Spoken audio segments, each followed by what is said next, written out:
Hello কাছের মানুষজন, আকস্মিকভাবে দেশের আবহাওয়ায় আমূল পরিবর্তন সংঘটিত হয়েছে। দেশের সব সিনেমা হলকে 10 নম্বর মহা বিপদ সংকেত দেখাতে বলা হয়েছে। অবস্থা ভয়াবহ, তাণ্ডব যে কোনো সময় আঘাত হানতে পারে। আরে ধুর, আজাইরা আলাপ। তাণ্ডব তো এসে গেছে, সো লেটস বিগিন। তাণ্ডব সিনেমার ফার্স্ট লুক ও ফোরকাস্ট নিয়ে এই কন্টেন্টে বিস্তারিত আলাপ হয়েছিল। এরপরে আসি, 3টি পোস্টার রিলিজ দিয়েছিল। এর মাঝে এটা কিছুটা থিমেটিক। শাকিব খানের ছবিটা ফার্স্ট লুকের মতো। আর ছবি নাই আছে পরের পোস্টার, এক ছবিতে 9 মাথা, হজবরল অবস্থা। এ যেন হরর সিনেমার পোস্টার। ডাইনোসর আমলের অ্যাস্টেরয়েড এসে যখন পৃথিবীতে আঘাত এনেছিল, ঠিক তখন এই পোস্টারের ব্যাকগ্রাউন্ড নেওয়া হয়েছিল। ওসব আমি বিশ্বাস করি না। বিশ্বাস করেন, আর পিছনে খেয়াল করে দেখেন, ফ্লাইং ডাইনোসর টেরাসর। অবাক করার মতো তাণ্ডবের একটা পোস্টারও ভালো ছিল না।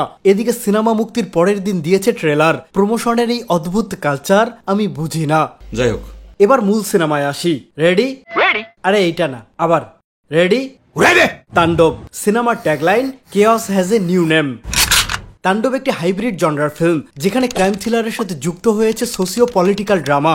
অন্যদিকে গল্প বলার মাধ্যম ছিল হস্টেজ ড্রামা। দেশের অনেক গুরুত্বপূর্ণ ইস্যু যেমন বেকারত্ব, দুর্নীতি, গুম, ব্ল্যাক সাইড, বিচার বহির্ভূত হত্যা, নোংরা রাজনীতির চ্যাপ্টার উঠে এসেছে তাণ্ডবে। সিনেমার দৈর্ঘ্য ছিল 2 ঘন্টা 10 মিনিট। শাকিব খানের শেষ কয়েকটা সিনেমার তুলনায় তাণ্ডবের দৈর্ঘ্য কম, তবে তা পর্যাপ্তই মনে হয়েছে। স্ক্রিন প্লেতে আসি। তাণ্ডব শুরু হয় একদম হাই স্ট্রেক দিয়ে। শুরুতেই একদল মাঙ্কি বাহিনী একটি টিভি চ্যানেল জিম্মি করে। কেন? সেই উত্তর আস্তে ধীরে দেয়া হয় প্রথম অর্ধে। শুরুতেই যে টেনশন বিল্ড করা হয়েছে, সেটা প্রেমের চ্যাপ্টার দিয়ে নামিয়ে আবার গ্র্যাজুয়ালি উপরে তুলতে যে সময় নিচ্ছিল, তাতে ফার্স্ট হাফ এভারেজ লাগছিল। কিন্তু ইহা পলকেই শিফট হয়ে যায় অ্যাকশনে, স্টাইলাইজড অ্যাকশন। দ্বিতীয় হাফে গল্প মোড়ানোর দিকে চলে যায়। যে কেওয়াস তৈরি হয়েছে সেটার সহজ রেজুলেশনে মনোযোগ দেয়। মূল আকর্ষণ তো অন্য কিছু। এজন্য হস্টেজ চ্যাপ্টারটা দ্রুত শেষ করতে হয়েছে। তাড়াহুড়ায় জিনিসটা একটু ঝুলে গেছে, তবে সিনেমাকে বাঁচিয়েছে action, brilliant action, sharp, precise. Bangla সিনেমার জন্য মাইল ফলক। গল্পে টুইস্ট লাগবে না, পাবলিক বোর হয়ে যাবে তো। রাইট, তাণ্ডবের সব আয়োজন, সব প্ল্যানিং ছিল থার্ড অ্যাক্টকে ঘিরে। রেড হেডিং টেকনিক ব্যবহার করে বিশাল টুইস্ট, সারপ্রাইজ ক্যামিও সিনেমার ওজন বাড়ানোর পাশাপাশি দারুণ উপভোগ্য করেছে। তাণ্ডব আসলে এখানেই জিতে গেছে, সবকিছু ভাসিয়ে নিয়ে গেছে। কোথায় জানি না। হিন্দু মাইথোলজিতে তাণ্ডব হলো ডিভাইন ডান্স, যা সৃষ্টি, সংরক্ষণ ও ধ্বংসের সাইকেলকে সিম্বলাইজ করে। এজন্য স্বাধীনকে একটু পরপর ড্যান্স দিতে দেখা যায়। তাণ্ডবের পরিচালক রায়হান রাফি, গল্পটাও তার। সঙ্গে স্ক্রিন প্লে লিখেছেন Adnan Adib Khan. Welcome to the show. Dialogue মেটা নির্ভর, ইন্টারেস্টিং, তবে ওভারইউজ সংলাপগুলোকে বিরক্তিকর বানিয়েছে। তুফানে যেমন হিরোরাজ কথায় কথায় বলে, এদিকে তাণ্ডবে সেলিম ভাই বলেন ডিসগাস্টিং। শাকিব খান বলেন মুরব্বি। একবার দুইবার ঠিক আছে, কিন্তু বারবার একই ডায়লগ জিনিসটাকে মনোটোনাস বানিয়েছে। একটা বিষয়, তাণ্ডবের পার্শ্ব অভিনেতাদের কর্মকাণ্ড দেখে আমার মেড ইন বাংলাদেশের কথা মনে পড়ছিল।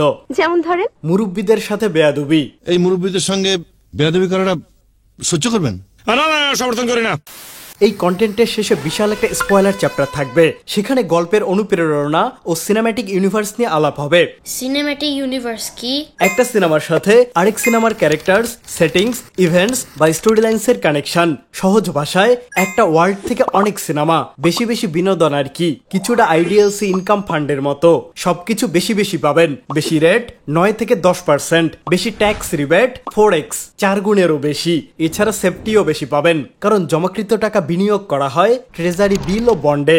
এক কথায় আইডিএলসি ইনকাম ফান্ড ডিপিএস থেকে পুরোটাই বেশি। তো স্মার্টলি সেভ করতে বেছে নিতে পারেন আইডিএলসি ইনকাম ফান্ড। আরো বিস্তারিত ডিসক্রিপশন ফর্মে।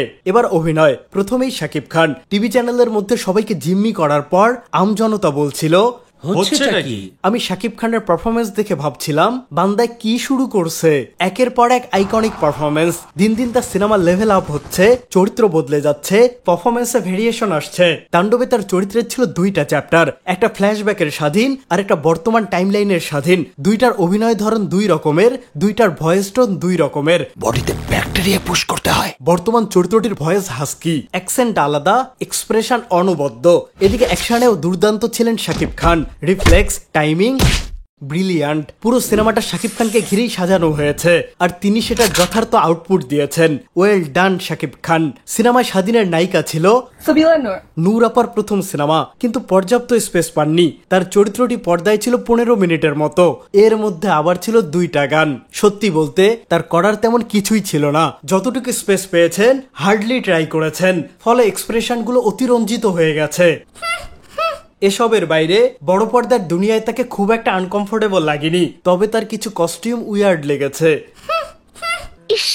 সিনেমার দ্বিতীয় গুরুত্বপূর্ণ চরিত্র সায়রা। এই চরিত্রে পর্দায় এসেছেন জয়া আহসান। সায়রা ছিল সাংবাদিক, আর এ রূপে জয়া আপাকে একদম ঠিকঠাক লেগেছে। পারফর্মও করেছেন সমান তালে। এর বাইরে ছিল শত শত কাস্ট, ছোট ছোট চরিত্রেও দেখা গেছে নাম করা তারকা। আফজাল হোসেন, ফজলুর রহমান বাবু, তারিক আনাম খান, সালাউদ্দিন লাবলু, শহীদুজ্জামান সেলিম, রোজি সিদ্দিকী, ডাক্তার এজাজ, গাজী রাকায়েত, FS নাইম, অশোক ব্যাপারী, সুমন আনোয়ার। এত বিশাল স্টার কাস্ট, কিন্তু কেউ আউটস্ট্যান্ডিং হতে পারেননি, নিজের ইম্প্যাক্ট রাখতে পারেননি, কারণ সবার ক্যারেক্টার ফ্ল্যাট, ওয়ান ডাইমেনশনাল। সবাই জাস্ট স্বাধীনের পারপাস সার্ভ করেছে। এবার সিনেমার গান 6টা। টাইটেল ট্র্যাকই ছিল 3টা। একটা ইন্টারভেলের পূর্বের অ্যাকশনে, আমি তাণ্ডব পরের বড় অ্যাকশনে, আরেকটা এন্ড ক্রেডিটসে ব্যবহার করেছে।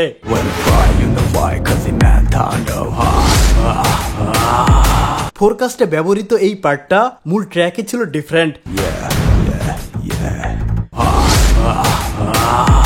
বিট আর ডাইনামিক শিফট ডিফারেন্ট হলেও শুনতে কাহির মতো লাগে।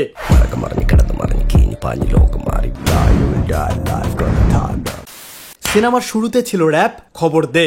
এনার্জেটিক এই গানের ব্যবহার ছিল দারুণ, বহুতবার ব্যবহার করা হয়েছে আর প্রতিবার দৃশ্যের তেজ বাড়িয়েছে। এদিকে শাকিব খানের সাথে সাবিলা নূরের রোমান্টিক একটা গান ছিল, তোমাকে ভালোবেসে।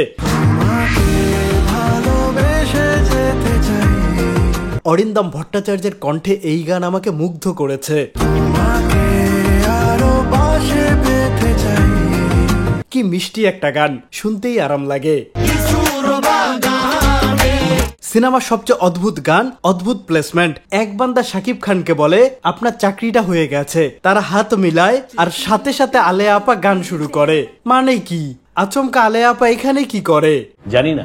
Coke studio vibe, folk fusion বুঝলাম, কিন্তু গান এখানে আর ড্যান্স আসমানে। গানের সাথে নাচের বিন্দু মাত্র কানেকশন নেই। আর এইটা কি স্টেপ রে ভাই, দেখে মনে হচ্ছে মোড়ক যুদ্ধ খেলতেছে। তোমাকে ভালোবেসে আর লিচুর বাগানে, এই দুটা গানের গল্পের সাথে ট্রানজিশন খুবই চোখে লেগেছে। জোর করে গান ঢোকানো আর কি। তাণ্ডবের চিত্র ধারণ করেছেন তাহসিন রহমান। সিনেমায় একটা কালার টোন ভালোভাবেই মেইনটেইন করেছেন, বেশিরভাগ দৃশ্য সেটে ক্লাস্ট্রোফোবিক পরিবেশে। তারপরও ভিজুয়ালি তাণ্ডব দেখতে আরাম লেগেছে, অ্যাকশনে এক্সাইটিং ভিউইং এক্সপেরিয়েন্স দিয়েছে। সিনেমার অন্যতম strong chapter background music. Arafat Mohsin Nidhi ম্যারম্যারে গল্পকে প্রাণ দিয়েছেন, মিউজিকের মাধ্যমে অনেক দৃশ্যের স্কেল আপ করেছেন। ইমপ্রেসিভ। Spoiler alert. যারা তাণ্ডব দেখেননি তারা বাকি অংশটুকু স্কিপ করুন। Big spoiler alert. শুরুতেই সারপ্রাইজ কাস্ট। এত অভিনেতাদের বাইরেও ছিল 2জন বিশেষ মানুষ।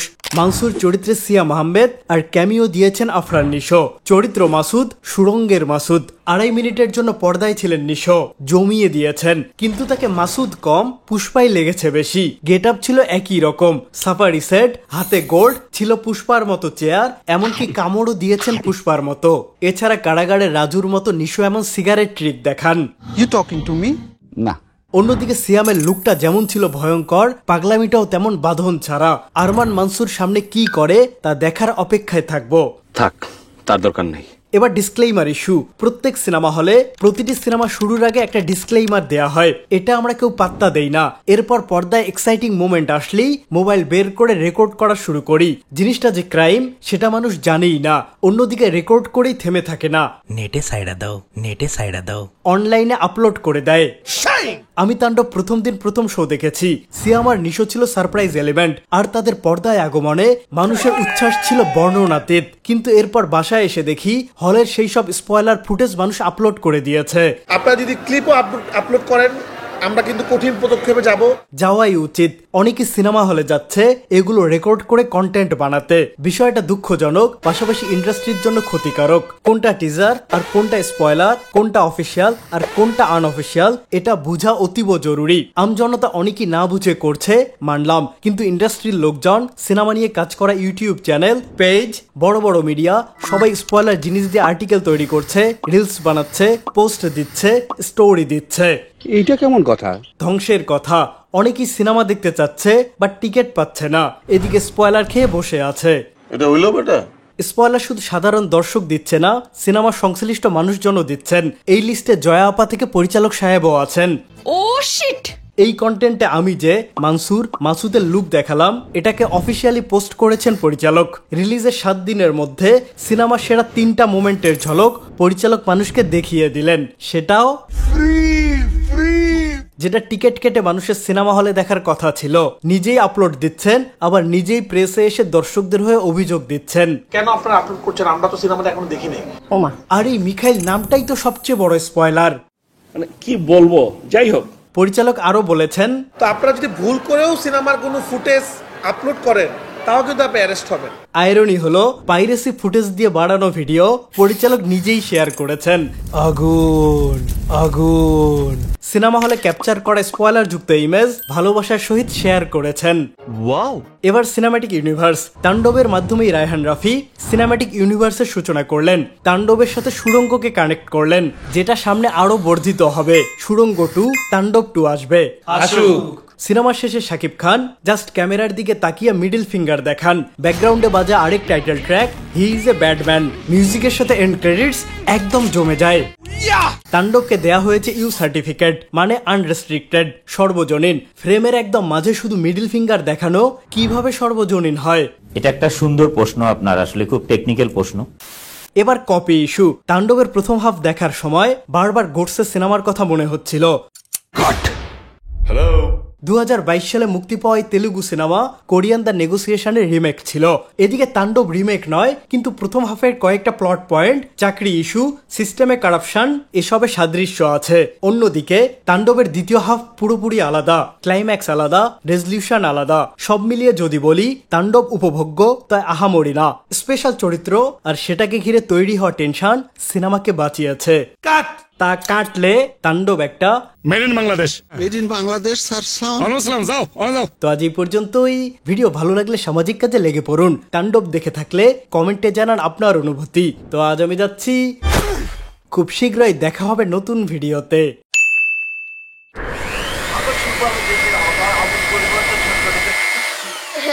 Surprise cameo,